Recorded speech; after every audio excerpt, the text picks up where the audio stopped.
ce n'est pas un colloque d'un ensemble de chercheurs, d'un grand nombre d'étudiants, c'est un colloque exclusivement de hauts responsables. On a plus de 20 ministres qui ont participé.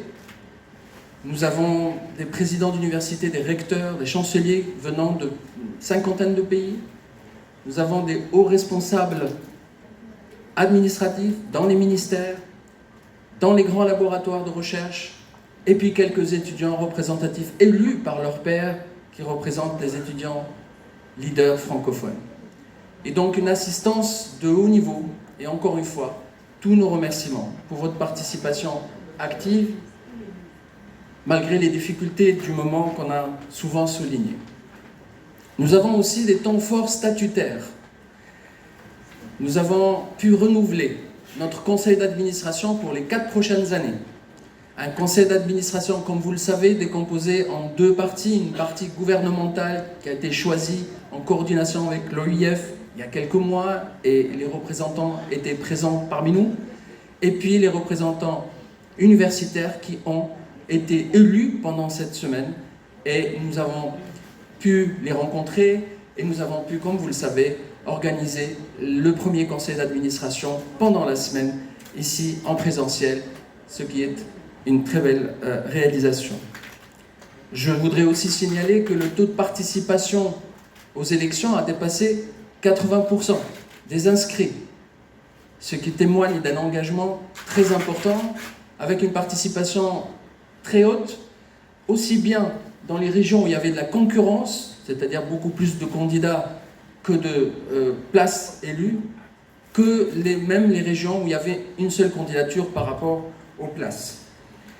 Et tout ça témoigne d'une adhésion sans faille des membres de l'AUF à ce que nous faisons. Parmi les points forts, évidemment, vous l'avez compris, c'est l'échange avec vous pour une meilleure connaissance de l'AUF et de ce que nous faisons. Nous vous avons présenté le bilan de la stratégie 2021-2025. Vous avez été très, très nombreux à réagir, dans la plupart du temps très positivement, sur les réalisations qui ont pu avoir lieu ces 4 dernières années. Et puis, nous avons été très transparents et très honnêtes avec vous sur la stratégie 2026-2029, avec toutes les ambitions que porte cette stratégie et puis toutes les difficultés que cette stratégie affronte. Et on a partagé avec vous cette nécessité de se serrer les coudes pour pouvoir sauver la francophonie et surtout la francophonie scientifique par rapport à toutes les crises. Je ne vais pas revenir sur les détails évidemment, mais toutes les crises évoquées lors de nos échanges très fructueux. Nous l'avons appelée cette stratégie, la stratégie 1+3, et pour cause, puisque nous avons été très prudents. Nous donnons une année pour faire la transition sur un nouveau mode de financement, un nouveau mode de fonctionnement, pour absorber les effets de la crise financière et pouvoir restructurer la stratégie de manière un peu plus classique sur les 3 années qui vont suivre. Vous avez aussi pu mieux comprendre comment l'AUF fonctionnait en vous présentant toutes les instances. Vous avez été aussi, là aussi, après coup, après le panel, beaucoup à réagir sur le fait d'être aussi bien encadré par non seulement le conseil d'administration, mais à côté, on a des commissions très techniques, on a le conseil scientifique, le conseil économique et social, le conseil des réseaux, toutes ces structures qui nous accompagnent dans la réalisation de tout ce que nous faisons et qu'ils soient à nouveau ici renouvelés. Et nous avons plus particulièrement d'ailleurs discuté en détail sur la puissance des compétences et de la mobilisation des compétences dans les réseaux scientifiques francophones. Beaucoup d'entre vous m'ont dit qu'ils étaient surpris de savoir qu'il y en avait autant, avec une telle diversité de sujets, et toute cette compétence-là est prête à être mobilisée sur toutes les questions cruciales qu'affronte la francophonie partout dans le monde. Nous avons été tous très très touchés par le témoignage des jeunes. C'était l'un des points forts, peut-être, en tout cas émotionnellement, le plus important pour moi.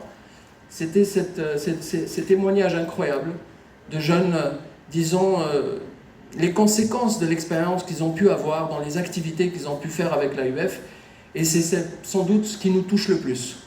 La politique de la jeunesse que nous menons est une politique relativement nouvelle pour l'AUF, puisque, comme je l'expliquais, l'AUF était plus sur une politique institutionnelle qu'une politique directement avec les bénéficiaires.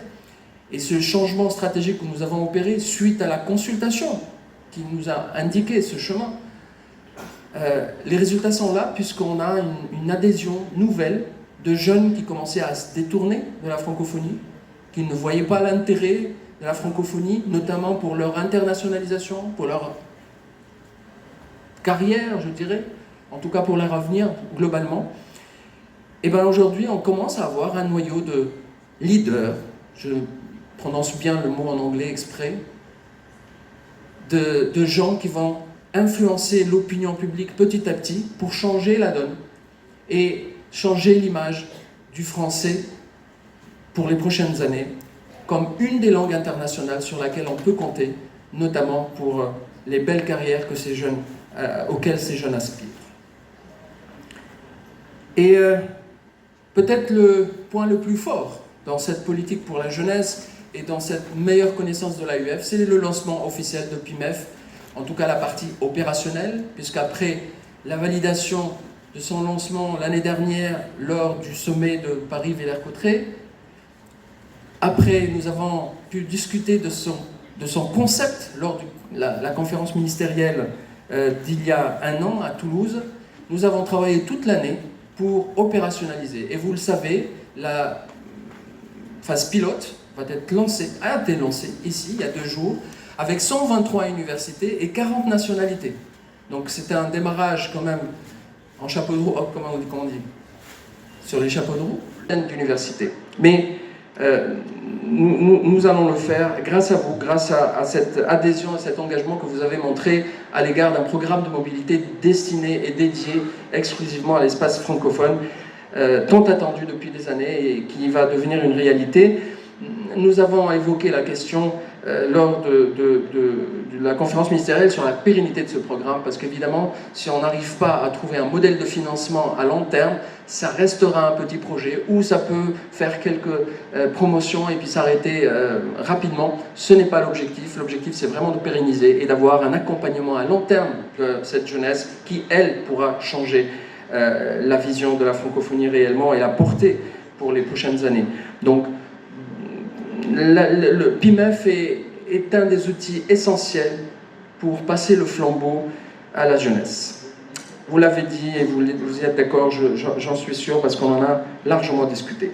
Après, les autres temps forts, c'était des thématiques très spécifiques, très intéressantes sur la réflexion de l'avenir de la francophonie, de repenser ensemble et intellectuellement, avec toute la compétence qu'il y a autour de nous, sur comment vivre la francophonie autrement. Et donc on a eu des discussions et des interventions d'académiciens, d'intellectuels, d'universitaires et de professionnels vraiment de haut rang, que je remercie de fond du cœur, avec des discussions qui nous ont montré à la fois la portée historique et l'évolution dans le temps de cette francophonie que nous aimons tant, et puis en même temps les défis du présent, les actions réalisées ici et là avec plus ou moins de succès, les défis incroyables de la désinformation. C'était un panel qui vous a beaucoup capté sur l'idée de toutes les conséquences graves que peut avoir la désinformation, et c'était des interventions de professionnels de haut rang, des médias, et très intéressant. Bien sûr, la question éternelle, j'allais dire, depuis une vingtaine d'années maintenant, la question de la publication scientifique francophone. Alors beaucoup ont abandonné ce combat. Beaucoup de scientifiques dans beaucoup de pays, y compris des pays très majoritairement francophones, la domination de l'anglais est tellement forte, l'hégémonie est tellement là, ça ne sert plus à rien faire, ou ça ne sert pas d'essayer de changer un modèle qui ne peut pas changer. En tout cas, les phrases un peu désabusées, je dirais, on n'en entend que ça tout le temps, et ça fait mal au cœur.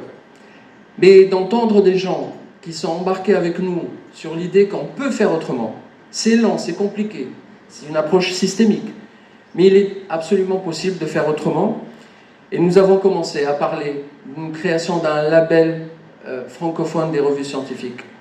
Nous avons commencé la réflexion sur la création d'un catalogue des revues scientifiques francophones qui n'existe pas, pour qu'elles puissent être plus visibles, plus découvertes, faciles à découvrir.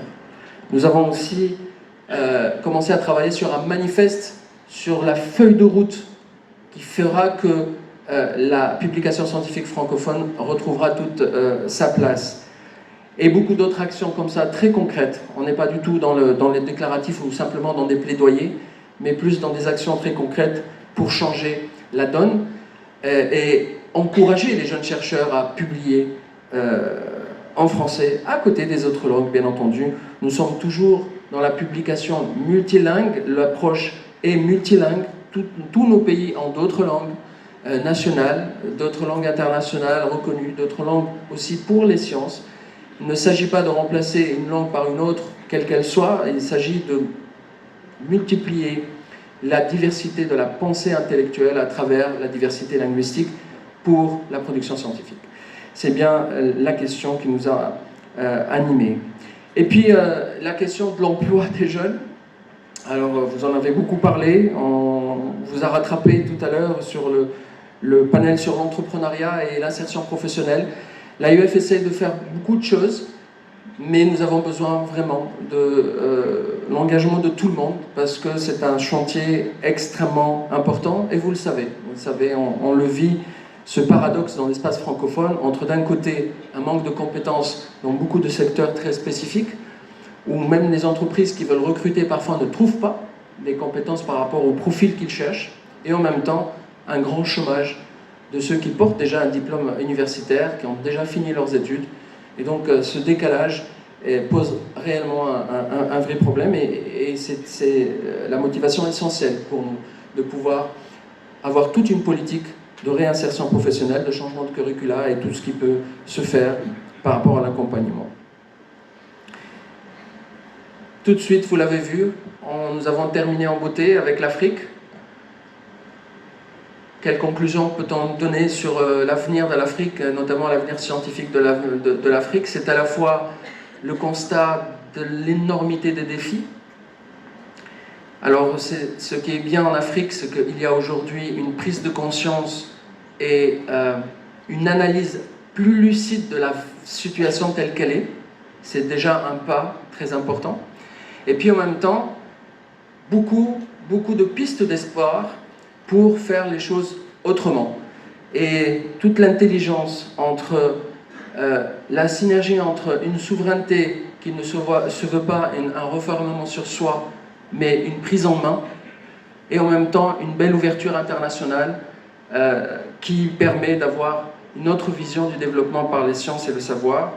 Et je pense que presque l'unanimité, je dirais, sur la nécessité d'avoir une vraie diplomatie scientifique francophone qui sera un des moteurs essentiels pour changer les choses dans l'espace francophone les prochaines années, est une des conclusions qu'on retiendra et qui fait quasiment l'unanimité. Et ça nous fait plaisir, évidemment, parce que nous avons été les premiers à lancer cette idée il y a 4 ans avec le manifeste pour une diplomatie scientifique francophone, aujourd'hui co-signé par 43 gouvernements, comme vous le savez, mais ce n'est qu'un document d'amorçage, je dirais. Mais au-delà, c'est tous les projets qui ont été générés et tous les projets que nous allons continuer à faire dans cette idée d'une diplomatie scientifique d'abord, multilingue, multipartite, multi-acteurs, mais essentiellement avec aussi une vision francophone. Nous avons aussi, je voudrais vous l'annoncer, alors Monsieur le ministre l'a déjà dit, adopté la déclaration de Dakar, mais on va prendre notre temps. Comme l'a dit Monsieur le ministre, on a déjà à peu près 17 ou 18 pays qui ont déjà validé et adopté, mais d'autres pays qui l'ont eu un peu tard, qui ont demandé un peu de temps par rapport au processus, à la procédure interne à ces pays-là pour valider, ce qui est tout à fait normal. Donc, elle est validée, on va l'annoncer. Je vous dis d'ailleurs les 4 thèmes essentiels, c'est mettre la diplomatie scientifique francophone au cœur des débats, reprioriser ou réprioriser la coopération scientifique intra-espace francophone, soutenir PIMEF, le programme de mobilité donc francophone, et puis soutenir et visibiliser la publication scientifique francophone. On a repris en fait des points forts que vous avez largement discutés pour les mettre dans une déclaration officielle qui sera publiée dans quelques jours, quelques semaines maximum, le temps que d'autres pays nous rejoignent pour avoir donc une représentativité encore plus large que 18 pays avec cette déclaration de Dakar qui est une déclaration de principe mais aussi qui propose des choses très concrètes comme la mise en place des comités de réflexion de haut niveau, mixte avec la représentation de tous les pays pour réfléchir sur les projets concrets qui portent la diplomatie scientifique, la publication, PIMEF, etc. Donc, vous l'avez compris, beaucoup de choses. Alors, cela veut dire aussi qu'on va avoir à l'AUF énormément de travail pour faire tout le suivi. Comme on dit entre nous avec les collègues, le service après-vente va être lourd. Il y a de belles choses en perspective, mais ça nous motive quand on sent qu'il y a une adhésion autour de ce qu'on vous propose, qu'il y a beaucoup de bonne volonté pour se joindre à nous, pour réaliser ces défis, ces beaux défis que nous devons relever ensemble.